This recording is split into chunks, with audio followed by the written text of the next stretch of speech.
तो भौतिक परिवर्तन के उदाहरण कौन कौन से हैं? पौधे का बढ़ना भी एक भौतिक परिवर्तन है, हमारा शरीर का में वृद्धि भी जो है एक भौतिक परिवर्तन का उदाहरण है। इसके बाद पूजा और कुछ भी पूछना है? हाँ पूजा बोलिए। आटा आटा गूंदना भी भौतिक परिवर्तन हो बिल्कुल सकता है ना? बिल्कुल भौतिक परिवर्तन है। आटा गूंदना, आटा पहले जो है वो पूरा फैला हुआ रहता है और उसके बाद जो है उसको हम शेप दे देते हैं, उसका चेंज कर देते हैं शेप। वो बिल्कुल भौतिक परिवर्तन का उदाहरण है। ये इसी टाइप के उदाहरण तो मैंने आपको बोला था ढूंढने के लिए। बहुत अच्छे पूजा। और कोई बोल सकता है क्या? और किसी को कुछ बोलना है? ऋषि, हाँ ऋषि।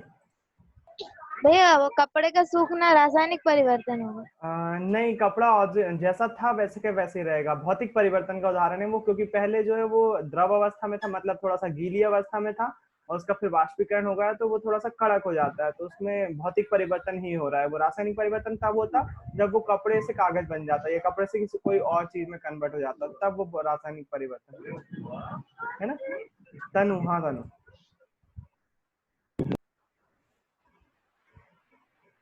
तनु कहाँ गई? हाँ तनु बोलिए। भैया पानी से बर्फ बनना। हाँ, ये भौतिक परिवर्तन का उदाहरण है, बिल्कुल सही बोल रहे हो आप। और कोई रासायनिक परिवर्तन भी तो बताओ अब। चेतन, हाँ चेतन, रासायनिक परिवर्तन बताओ बेटा। भैया पानी में नमक का घुल जाना। पानी का नमक में घुल जाना रासायनिक परिवर्तन है। नमक का पानी, इसमें थोड़ी सी कॉम्प्लेक्सिटी है। थोड़ा सा देखो, जो भौतिक परिवर्तन का उदाहरण है उसमें आकार चेंज होता है, तो यहाँ पर बिल्कुल आकार चेंज, नमक जो है वो नमक देखो आप घुल जा रहा है पानी में, आकार चेंज हो जा रहा है नमक का, तो ये तो ठीक है। भौतिक परिवर्तन के उदाहरण में इसको बोला जा सकता है, लेकिन क्या इसको रासायनिक परिवर्तन के उदाहरण में बोला जा सकता है? हाँ भी और ना भी, दोनों ही चीजें हैं। थोड़ा सा कॉम्प्लेक्सिटी है इसमें। क्यों कॉम्प्लेक्सिटी है? जब नमक, रासायनिक परिवर्तन का उदाहरण है जब हम किसी चीज को किसी चीज में घोलते हैं या फिर मिलाते हैं, है ना, या फिर उसके आणविक लेवल पर चेंज कर देते हैं, उसके कोई नया पदार्थ बनता है, ऐसा भी बोल सकते हो आप। रासायनिक परिवर्तन उसको बोलते हैं जब कोई नया पदार्थ, जहाँ कोई नया पदार्थ बन रहा हो। तो यहाँ पर आप जब नमक को पानी में घोल दोगे, तो नमक को पानी में घोलने पे कुछ नया नहीं बन रहा है। नमक का पानी और नमक दोनों के गुण वहां पर मौजूद रहेंगे। पानी के कारण से वो तरल अवस्था में रहेगा, और नमक जो है वो ठोस अवस्था में जैसा था, उसका खारापन वैसा के वैसे ही रहने वाला है। ऐसा नहीं होगा कि नमक पानी में डालते से मीठा हो गया या फिर उसका कड़वा हो गया, उसका स्वाद परिवर्तन हो गया। क्यों? क्योंकि नया सब्सटेंस बन गया। तो कुछ नया नहीं बना है वहां पर, इसलिए वो रासायनिक परिवर्तन ना ही बोलो तो अच्छा है वो। हाँ, भौतिक परिवर्तन का वो उदाहरण है, लेकिन उसको रासायनिक परिवर्तन हम कंफ्यूजन की स्थिति रहेगी, इसलिए उसको बोलने में से पहले आप दूसरे उदाहरण, कोई आपसे पूछे तो उसको बोलने की जगह कोई दूसरा उदाहरण लेने की कोशिश करो, क्योंकि उसमें आपको कंफ्यूजन हो सकता है और वो कंफ्यूजन की स्थिति पैदा करता है। और कोई बोलेगा भौतिक परिवर्तन? हैंड राइज करिए।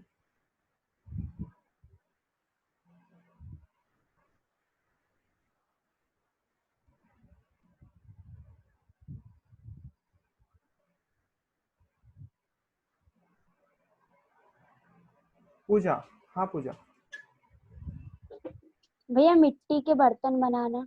बिल्कुल, ये भौतिक परिवर्तन का बहुत अच्छा उदाहरण है, मिट्टी के बर्तन बनाना।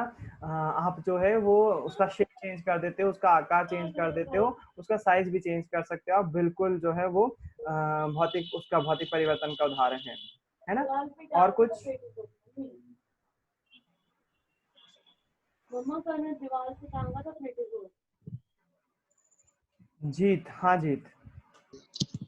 फिर गन्ने से शक्कर बनाना। गन्ने से शक्कर बनाना, गन्ने से शक्कर बनाना, ये भौतिक और रासायनिक दोनों का मिक्सचर है ना, क्योंकि आपको बताया था मैंने कुछ केमिकल जैसे सुक्रोज के क्रिस्टल डालते हैं उसमें, वहां पर वो केमिकल चेंज हो जाएगा। तो आपको धीरे धीरे, अभी तो ये अपन मोटी बात बोले तो हाँ बिल्कुल आप सही बोल रहे हो कि गन्ने के रस से जो है वो शक्कर बनाना एक भौतिक परिवर्तन का उदाहरण है, लेकिन उसमें केमिकल चेंज भी इंक्लूड है। जैसे कि आपने देखा था कि वहां पर ब्लीचिंग पाउडर मिलाया जाता है, ब्लीच पाउडर मिलाया जाता है, बिल्कुल वो जो है वहां पर जो है परिवर्तन हो रहा होता है, और वो परिवर्तन जो है वो रासायनिक परिवर्तन भी है ना। तो वहां पर दोनों चेंज हो रहे होते हैं। आप जब आप ये चीज देख लोगे और डेली लाइफ में इसको ऑब्जर्व करोगे तो आपको पता चलेगा कोई भी जरूरी नहीं है कि केवल कहीं पर एक ही रिएक्शन हो रही हो, भौतिक परिवर्तन ही हो रहा हो या फिर रासायनिक परिवर्तन ही हो रहा हो। कहीं कहीं जगह पर या फिर कहीं कहीं स्थान पर या वस्तुओं के साथ दोनों ही परिवर्तन एक साथ चल रहे होते हैं। जैसे कि उदाहरण के लिए मोमबत्ती का जलना। मोमबत्ती का जलना मैंने आपको कल बताया था, कोई चीज जल रही है यदि तो वो ऑक्सीजन के साथ क्रिया कर रही है और उसमें रासायनिक परिवर्तन तो होना ही है, पक्का है उसका रासायनिक परिवर्तन होना। और उसका आप देखोगे मोमबत्ती का आकार जैसे जैसे वो जलती जाती है उसका आकार जो है वो कम होते जाता है, मोम पिघलता जाता है, उसका आकार चेंज होते रहता है। तो मोमबत्ती का पिघलना रासायनिक परिवर्तन तो है ही, साथ में भौतिक परिवर्तन भी है। और ऐसे परिवर्तन हम डेली लाइफ में बहुत लंबे समय तक दिखाई दे जाते हैं। उदाहरण के लिए मैंने आपको शुरुआत में बताया कि हमारी आयु, हमारी एज में वृद्धि होना, हमारी एज में वृद्धि के साथ साथ हमारी हाइट बढ़ती जाती है या हेल्थ बढ़ती जाती है, दोनों ही होता है। तो हमारे आकार या शेप में परिवर्तन हो रहा होता है। अब आकार और साइज में भी परिवर्तन हो रहा होता है। आकार यानी साइज में परिवर्तन हो रहा होता है, शेप यानी आकृति होता है। आकार और आकृति दोनों में ही परिवर्तन हो रहा होता है। ये तो हमारा भौतिक परिवर्तन है, लेकिन बहुत सारे केमिकल चेंज भी हैं जो हमारी बॉडी के अंदर हो रहे होते हैं, जो हमको दिखाई नहीं देते हैं। तो हमारी जो अगर आपसे बोला जाए कि आपकी शारीरिक वृद्धि वो कौन सा परिवर्तन है, भौतिक परिवर्तन है, लेकिन उसके अंदर जो है वो रासायनिक परिवर्तन छुपा हुआ है। लेकिन आप एक शब्द में क्या बोलोगे, उसको आप केवल एक शब्द में बोलोगे कि भौतिक परिवर्तन का ही उदाहरण है। तो रियल लाइफ में अभी 9th क्लास में अपन ये पढ़ते हैं कि मोटा माटी जो बोल रहे, जैसे अभी नमक के पानी का घोल बोला, तो आप बिल्कुल उसको केमिकल चेंज में बिल्कुल लिख सकते हो, रासायनिक परिवर्तन में बिल्कुल लिख सकते हो। लेकिन आप उसको जो है अगर डीपली स्टडी करोगे तो आपको पता चलेगा जैसे नमक का शेप चेंज हो रहा है तो नमक का क्या हो रहा है, भौतिक परिवर्तन हो रहा है ना। वहां पर भौतिक परिवर्तन भी हो रहा होगा, रासायनिक परिवर्तन। लेकिन अभी मोटा माटी आप केवल बड़ी भाषा में बोलोगे भैया वहां पर जो है वो रासायनिक परिवर्तन हो रहा है। यदि किसी की आकृति बढ़ रही है तो वहां पर भौतिक परिवर्तन हो रहा है। यदि जंग लग रही है, नया कोई पदार्थ बन रहा है, वहां पर रासायनिक परिवर्तन है ना। तो अभी के 9th क्लास के हिसाब से ब्रॉड व्यू में देखा जाता है, बड़े रूप में देखा जाता है। अगर कोई आकृति या आकार उसका चेंज हो रहा है, शेप या फिर साइज चेंज हो रहा है, या फिर उसका रंग चेंज हो रहा है, या फिर उसका तापमान चेंज हो रहा है, वो सारी चीजें काय में आएंगी, वो भौतिक परिवर्तन में आएगी। और दो चीजें मिलकर कोई नई तीसरी चीज बना ले रहे हैं, जैसे लोहा और पानी और हवा मिलकर आपस में जंग बना ले रही है, तो जंग तीसरी नई चीज बन जा रही है। ऐसी जगह पर जो है वो रासायनिक परिवर्तन होगा, है ना। उदाहरण के लिए आपने वो नमक का पानी का उदाहरण लिया, वो बिल्कुल रासायनिक परिवर्तन का उदाहरण है। दूध से दही जमना एक रासायनिक परिवर्तन का उदाहरण है। और यदि हम पोटेशियम परमानेंट में आग लगाते हैं, बिना आग लगाए, वो रासायनिक परिवर्तन का उदाहरण है। कोई केमिकल जैसे कॉपर सल्फेट पानी में घोलते हैं, वो रासायनिक परिवर्तन का उदाहरण है ना। क्योंकि कॉपर सल्फेट पानी में घुल के कॉपर सल्फेट का विलयन बना लेता है, सॉल्यूशन बना लेता है। तो जहां पर भी नया तीसरा पदार्थ बन रहा है वहां सभी जगह कौन सा परिवर्तन होगा, रासायनिक परिवर्तन होगा। बाकी सभी जगह पर आकार, आकृति, रंग और तापमान में चेंज होने पर यदि कोई परिवर्तन होता है तो उसको भौतिक परिवर्तन बोलते हैं। ये सीधी सी बात है ना। आगे बढ़ते हैं, चैप्टर आज जहां तक है खत्म हो जाएगा, कल अपन इसके क्वेश्चन आंसर देखेंगे। आज भी हो सकता है क्वेश्चन आंसर सेकंड पोर्शन में शुरू हो जाए। आखिरी टॉपिक आपका बचा हुआ, आपके बहुत सारे टॉपिक स्टार्टिंग में थे, मैं एक बार फिर से पूरा नहीं बता रहा हूँ, मुझे मालूम है बार बार रिपीट कर रहा हूँ, मैं बहुत क्लासेस से रिपीट कर रहा हूँ, लेकिन पहली स्लाइड बस निकाल रहा हूँ ताकि आपको बता सकूं कि अपन कितने टॉपिक पढ़ चुके हैं और कौन सा टॉपिक अब आखिरी में बचा हुआ है। तो ये सारे टॉपिक थे, आपने पढ़ा है मिश्रण क्या है, विलयन क्या है, मिश्रण के घटकों का पृथक्करण, भौतिक और रासायनिक परिवर्तन, यहाँ तक हो गया। और आखिरी टॉपिक बचा हुआ शुद्ध पदार्थों के प्रकार। शुद्ध पदार्थों के प्रकार क्या हैं। तो हमने याद है चैप्टर की शुरुआत करी थी, क्या हमारे आसपास के पदार्थ शुद्ध है। तो यहाँ पर अपन ने घी वगैरह के पैकेट देखे थे, शुद्ध, वहां पर शुद्ध लिखा रहता है। तो हमने बोला था कि ये चीजें, जो सारी चीजें हैं, शुद्ध नमक, शुद्ध घी, शुद्ध दूध, ये सारी चीजें आम लोगों के लिए जरूर शुद्ध हो सकते हैं, लेकिन हमारे लिए शुद्ध नहीं है। हमारे लिए शुद्ध वही चीजें होती हैं जो कि एक प्रकार के कणों से मिलकर बनी होती है। बस अब उसी पे बात करना है कि अभी जो है हमने पूरा जो चैप्टर पढ़ा उसके आधार पर हम निष्कर्ष क्या निकालते हैं कि हमारे लिए, विज्ञान के विद्यार्थियों के लिए शुद्ध चीजें कौन सी होती हैं। तो वो शुद्ध चीजें होती हैं, अब आपको चैप्टर में कंक्लूजन मिलेगा, वो शुद्ध चीजें होती हैं जो कि एक समान पदार्थ से मिलकर बनी हुई होती हैं, या फिर एक समान उसमें जो उपस्थित कण हैं वो सारे एक समान प्रकृति रखते हैं, रासायनिक रूप से भी और भौतिक रूप से भी। तब हम उसको बोलते हैं कि वो चीज जो है वो शुद्ध है। मतलब क्या, उसका मिश्रण नहीं होना चाहिए, वो मिश्रण नहीं होना चाहिए, कोई भी चीज जो है वो मिश्रण नहीं होना चाहिए।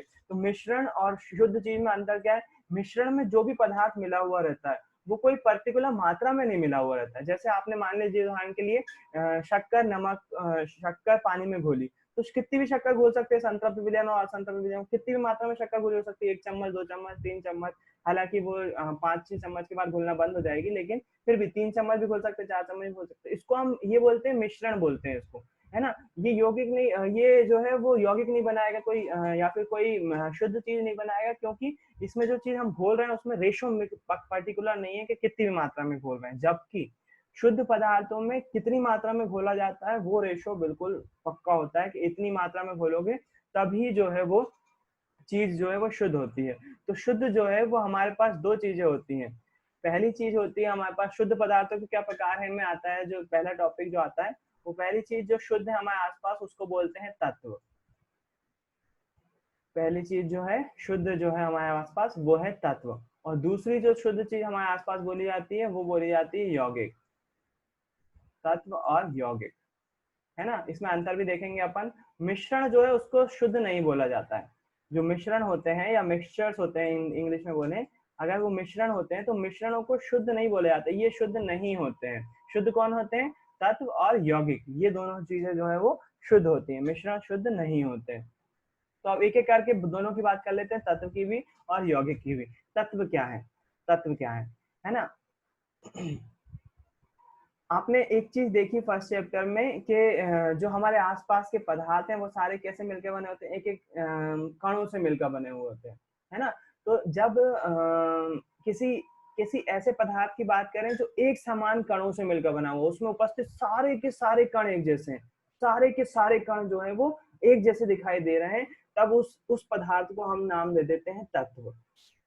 जब किसी एक पदार्थ में उपस्थित सारे कण रासायनिक और भौतिक दोनों ही दृष्टि से समान होते हैं, जब किसी पदार्थ में उपस्थित कण रासायनिक और भौतिक दोनों ही दृष्टि से एक समान होते हैं, तब हम उस पदार्थ को बोलते हैं तत्व। पृथ्वी पर कितने तत्व मौजूद हैं, पृथ्वी पर 118 तत्व मौजूद हैं। उन 118 तत्वों को व्यवस्थित करके एक टेबल बना दी गई है जिसको बोलते हैं पीरियोडिक टेबल या फिर आवर्त सारणी। आवर्त सारणी के बारे में आपने शायद सुना होगा, देखी भी होगी बहुत हद तक, बहुत सारी जगह आवर्त सारणी का यूज किया जाता है, अपनी बुक में भी आएगा। अगले चैप्टर में अपन उस आवर्त सारणी के बारे में थोड़ा सा बेसिक नॉलेज लेंगे क्या होती है, और 10th क्लास में और ज्यादा डीप में उसके बारे में आएगा, लेकिन अभी के लिए जो है वो थोड़ा सा नॉलेज आएगा आपको आवर्त सारणी के बारे में। तो अभी तक हमारे पास पृथ्वी पर जितने तत्व मौजूद हैं उनकी संख्या कितनी है, 118। उनकी संख्या कितनी, तत्वों की संख्या कितनी है, 118। तत्व बोलते क्या है, किसी पदार्थ में उपस्थित कणों के भौतिक और रासायनिक दोनों गुण कैसे होते हैं, एक समान होते हैं सभी कणों के उपस्थित। मतलब मान लीजिए ये कोई पदार्थ है, ये पदार्थ जो बहुत सारे कणों से मिलकर बना हुआ होगा, बहुत सारे कणों से मिलकर बना हुआ होगा, और हर एक गुण के, हर एक कण के भौतिक और रासायनिक गुण कैसे होंगे, बिल्कुल समान होंगे, एक समान होंगे। भौतिक और रासायनिक गुण जो है वो समान होंगे, भौतिक और रासायनिक गुण। तब ऐसे पदार्थ को हम क्या बोलते हैं, ऐसे पदार्थ को हम बोलते हैं तत्व। कैसे पदार्थ को बोलते हैं, ऐसा पदार्थ जिसमें उपस्थित सारे कणों के भौतिक और रासायनिक गुण धर्म जो है वो एक समान होते हैं, ऐसे पदार्थों को हम तत्व कहते हैं। तत्व की डेफिनेशन समझ में आ गई। पृथ्वी पर कितने तत्व मौजूद हैं, पृथ्वी पर 118 तत्व मौजूद हैं। कितने, 118 तत्व। इन 118 तत्वों को आवर्त सारणी में जो है वो इकट्ठा करके रख लिया जाता है। 118 तत्वों को आवर्त सारणी में रखा जाता है, आवर्त सारणी बना दी गई है ताकि 118 तत्वों को जो है वो याद किया जा सके, उनके बारे में अध्ययन किया जा सके, उनकी स्टडी के लिए आवर्त सारणी का निर्माण हुआ। 118 तत्व मौजूद है उसमें, है ना। इस आवर्त सारणी को मेनली 3 भागों में डिवाइड किया हुआ है। धातु, मतलब इस 118 तत्वों में मेनली जो 3 चीजें हैं वो है धातु, दूसरा है अधातु, और तीसरा है उपधातु।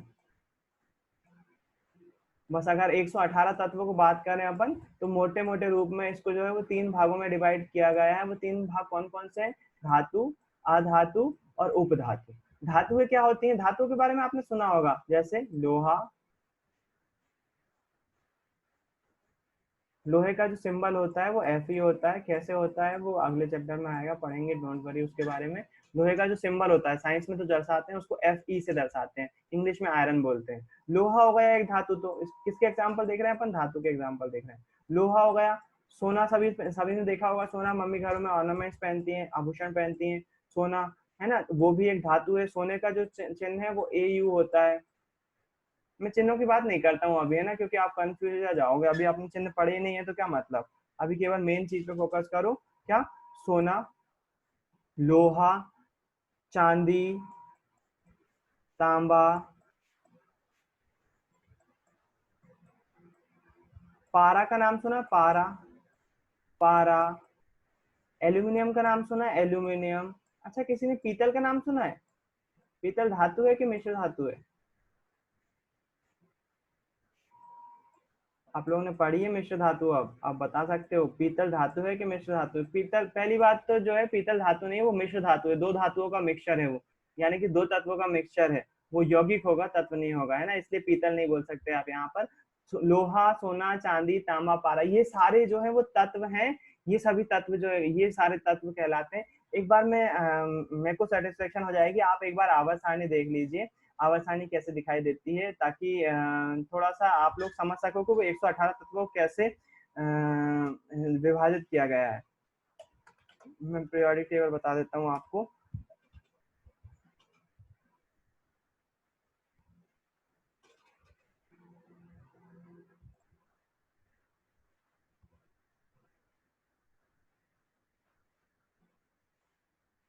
दो मिनट दीजिए, मुझे डाउनलोड कर लूँ। इंटरनेट से पढ़ने का यही तो फायदा है, आप कभी भी कोई भी चीज जैसे आपको याद आए, आपको बताना है यदि बच्चों को, तो आप बिल्कुल बता सकते हैं। तो ये आपकी स्क्रीन पर आ गई है periodic table of elements, Hindi में बोलते हैं तत्वों की आवर्त सारणी, तत्वों को इंग्लिश में बोलते हैं एलिमेंट, जो अभी अपन पढ़ रहे हैं ना तत्व, उसको बोलते हैं इंग्लिश में एलिमेंट, है ना। तो पीरियोडिक टेबल ऑफ एलिमेंट मतलब कि तत्वों की आवर्त सारणी। तो ये सारे नंबर जो लिखे हुए ना, ये सारे नंबर जो है वो 118 नंबर तक जो है वो आपके पास मौजूद रहते हैं, 118 तत्व आपके पास मौजूद है। देखो 118 से ज्यादा आपको कहीं दिख रहा है क्या? 118 से ज्यादा कहीं कहीं भी नहीं दिख रहा होगा आपको, क्योंकि हमारे पास जो तत्वों की संख्या है वो कितनी है, 118। मैं इसको मिडिल में नहीं ला पाऊंगा, क्योंकि ये जो है वो कोशिश करते हैं मिडिल में आना तो चाहिए इसको।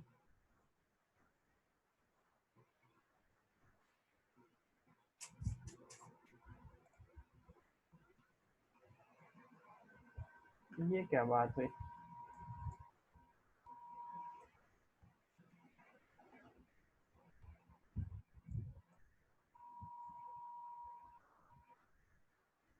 ये आपके सामने आ गई पीरियोडिक टेबल, है ना, तत्वों की आवर्त सारणी आसानी से दिखाई दे रही है आपको। तत्वों की आवर्त सारणी, टोटल तत्वों की संख्या आपको जो दिखाई दे रही है वो कितनी है, 118। ये आखिरी तत्व है 118। आप बोलोगे ये भैया ये आपने अलग अलग रंगों में क्यों लिखा हुआ है, अलग अलग रंग क्या दिखाते हैं, फिर उसके बाद जो है वो इस टेबल को नीचे क्यों लिख दिया है, ये अलग क्यों दिखा रहे हो, ये पीला रंग था तो पीले को पीले के साथ क्यों नहीं रखा हुआ है। बहुत सारे डाउट आ सकते हैं इसमें, आपको बहुत सारे क्वेश्चन आ सकते हैं, लेकिन इन क्वेश्चन के मैं आपको आंसर देने बैठूंगा तो मुझे पूरा एक, आप खुद सोच सकते हो 10th क्लास में पूरा एक चैप्टर है इस पर, तो मुझे बहुत सारा टाइम लग जाएगा। अभी के लिए अपन को केवल इतना जानना जरूरी है कि तत्वों को, जो तत्व हमारे पृथ्वी पर पाए जाते हैं, टोटल कितने तत्व हैं, 118 तत्व है, और उन 118 तत्वों को जो है वो इस टेबल में जमा लिया जाता है। इस पूरी टेबल को आवर्त सारणी बोलते हैं अपन।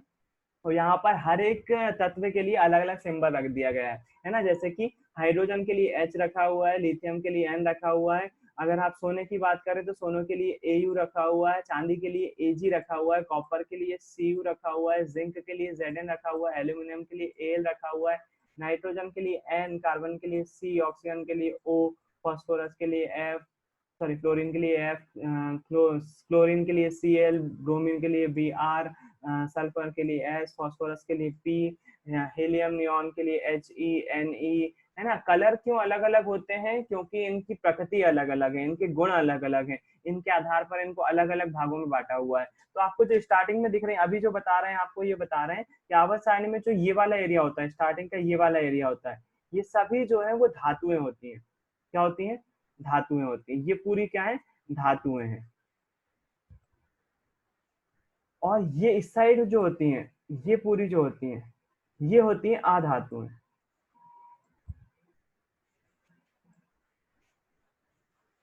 और जो ये बीच में है, कौन कौन सी, सिलिकॉन, ये बोरॉन, सिलिकॉन, जर्मेनियम, आर्सेनिक, ये सारी चीज जो है वो उपधातुएं होती हैं, उपधातुएं होती हैं, है ना। तो अभी टेबल के लिए इतनी चीजें जरूरी हैं आपको समझने के लिए कि इसमें कौन कौन सी चीजें होती हैं। धातुएं होती हैं, अधातुएं होती हैं और उपधातुएं होती हैं। और टेबल में अगर आप इतना जानते हो तो काफी जानते हो आप, आपको इससे ज्यादा जानने की जरूरत बिल्कुल भी नहीं है ना। तो मेनली आपका चैप्टर आपको ये बताता है कि अगर हम पहले बात तो तत्व के बारे में जान लिए, तत्व की परिभाषा क्या है, ऐसा पदार्थ जिसमें उपस्थित सारे कण जो है रासायनिक और भौतिक दृष्टि से कैसे होते हैं, एक समान होते हैं, सारे कण एक जैसे होते हैं, है ना। रासायनिक दृष्टि से भी और भौतिक दृष्टि से भी, दोनों रूप से, उनको बोलते हैं हम तत्व। पृथ्वी पर तत्वों की संख्या कितनी है, 118 है। उन तत्वों को काय में जमाया गया है, आवर्त सारणी में जमाया गया है। उस आवर्त सारणी में तत्वों के कितने प्रकार बताए गए हैं, 3 प्रकार बताए गए हैं, धातुएं, अधातुएं और उपधातुएं, है ना। जिसमें से 2 ज्यादा जरूरी है। आप अगर चालक और कुचालक के बारे में जानते होंगे तो आप इसको उससे भी कंपेयर कर सकते हो, धातु अधातु को। जो धातुएं होती हैं वो विद्युत और ऊष्मा की कैसी होती है, चालक होती है। जैसे लोहा, लोहा देखोगे आप, लोहा जो है वो गर्म करो तो गर्म हो जाता है, अपने खाने के बर्तन, लोहे का तवा हो गई आपके सभी के घर में। तो एल्यूमिनियम, वो भी गर्म हो जाता है। अच्छा, ये लोग ऊष्मा के तो चालक होते ही हैं, साथ साथ बिजली के भी चालक होते हैं, जो विद्युत होती है उसके भी चालन करते हैं। अगर आप करंट लगाओगे, अगर आप बेंच पे बैठे हुए और मैंने बेंच में करंट लगाया तो करंट आपको लगने वाला है, जाहिर सी बात है ना। तो ये जो धातुएं होती हैं विद्युत और ऊष्मा की चालक होती हैं, जबकि जो अधातुएं होती हैं ये विद्युत और ऊष्मा की कैसी होती है, कुचालक होती हैं। ये दोनों का ही चालन नहीं करती हैं। तो धातु और अधातुओं के इस प्रकार से। अच्छा, उपधातुएं क्या होती हैं, उपधातुएं सबसे कम है आवर्त सारणी में, और इसकी वैल्यू बहुत ज्यादा है, क्योंकि आप अभी के जो लेटेस्ट जमाना चल रहा है, कंप्यूटर हो गए, लैपटॉप हो गए, मोबाइल हो गए, या छोटी कोई भी डिवाइस हो गई, माउस ही होगा, चाहे माउस की बात कर लो, कीबोर्ड की बात कर लो, या डिजिटल वॉच की बात कर लो, किसी की भी बात कर लो आप, कुछ भी चीज जो कि इलेक्ट्रॉनिक्स पे बनी हुई है, इलेक्ट्रिकल से चल, जैसे टीवी हो गई, आजकल एलईडी एलसीडी जो टीवी आ रही हैं, वो सारी के सारी चीजें जो हैं वो उपधातुओं से मिलकर बनी हुई होती हैं, है ना। इसलिए उपधातु पढ़ना बहुत जरूरी है। और 12th क्लास में इसलिए पूरा का पूरा एक चैप्टर जोड़ दिया जाता है उपधातु के बारे में। 9th क्लास में इतना नहीं है, 9th क्लास में केवल आपको तत्वों के बारे में जानकारी दे रहे हैं, इसके कारण से वो लोग, उन्होंने ज्यादा इसमें पोर्शन उसको जोड़ा नहीं है, क्योंकि उनका सिलेबस का मकसद पूरा नहीं होगा नहीं तो फिर। अब मैं क्या ले जा रहा हूँ आपको, फिर से एक बार बुक पर ले जा रहा हूँ, और बुक में जो है वो आपको तत्व और यौगिक के बारे में थोड़ा सा जानकारी दी हुई है कि तत्व क्या होते हैं और यौगिक क्या होते हैं। तो यहाँ पर उसके बारे में लिखा है कि तत्व के बारे में रॉबर्ट बॉयल पहले वैज्ञानिक थे जिन्होंने 1661 में सर्वप्रथम तत्व शब्द का उपयोग किया था।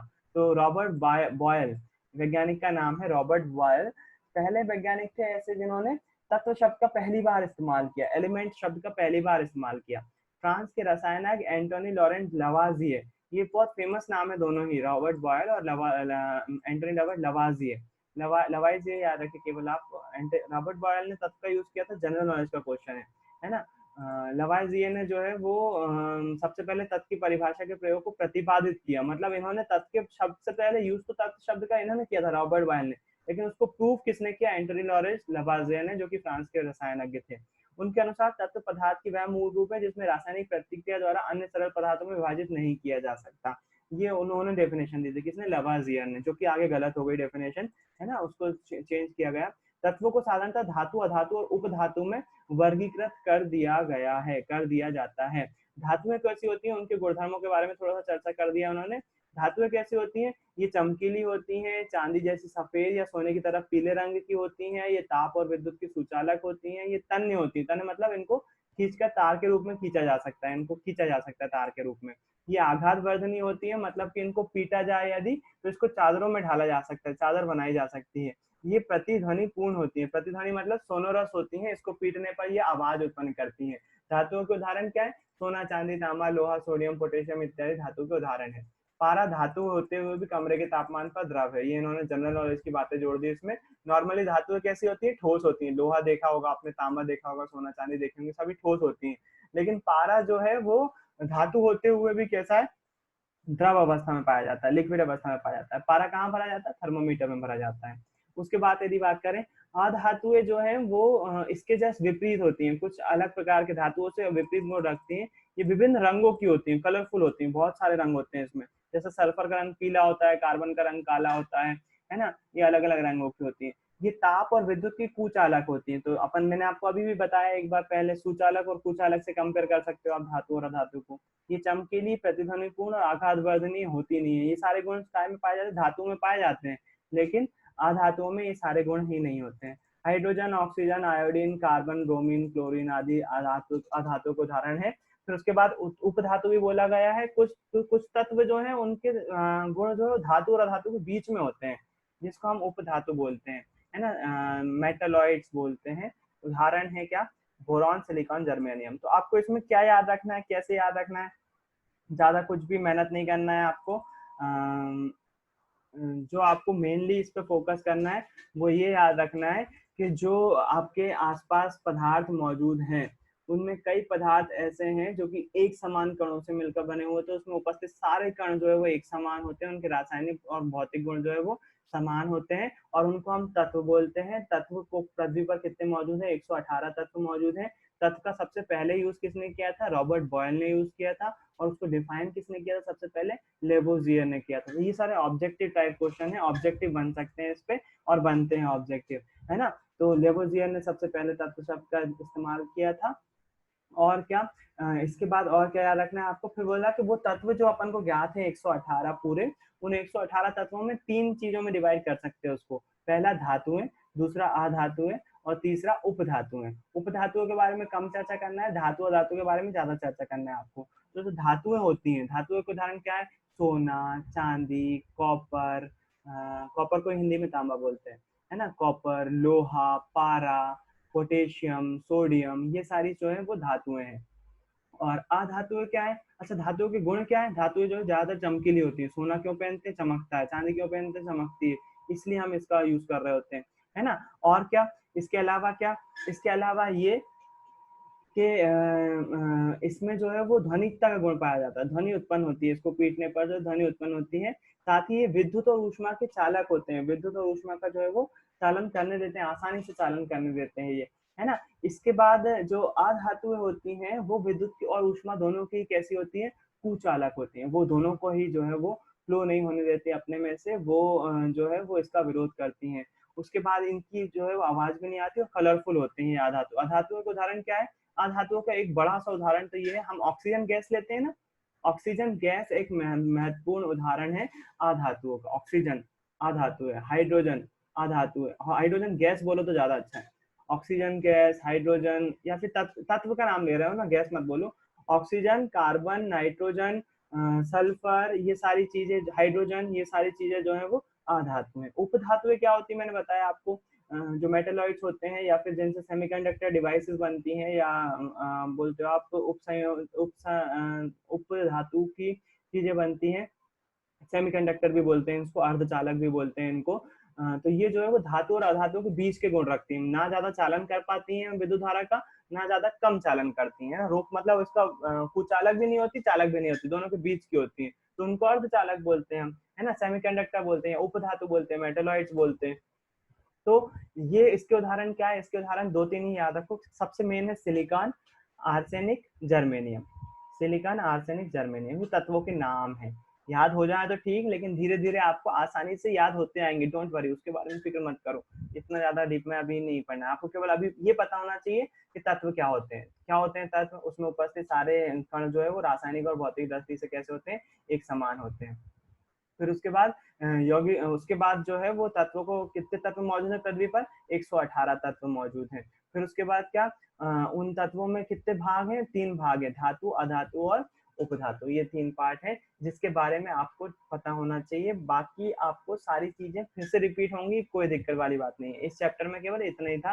तत्वों के आप अभी क्या याद रखना है आपको? तत्वों के नाम याद रखो बस। कौन कौन से तत्व मौजूद है? ऑक्सीजन, नाइट्रोजन, कार्बन, सल्फर, लोहा, चांदी, एल्यूमिनियम, तांबा, और सोडियम, पोटेशियम, लिथियम, ये सारे तत्वों के नाम है। बस इतने याद रखोगे आपका इस चैप्टर का काम पूरा हो रहा होता है ना। बाकी बातें जो है वो आगे आने वाले चैप्टर में धीरे धीरे अपन सीखेंगे कि क्या होती है उपधातु, क्या होती है अधातु। इसके बारे में मैंने आपको थोड़ा थोड़ा जानकारी दे दी। अब अभी की आधी टाइमिंग खत्म हो रही है, एक बार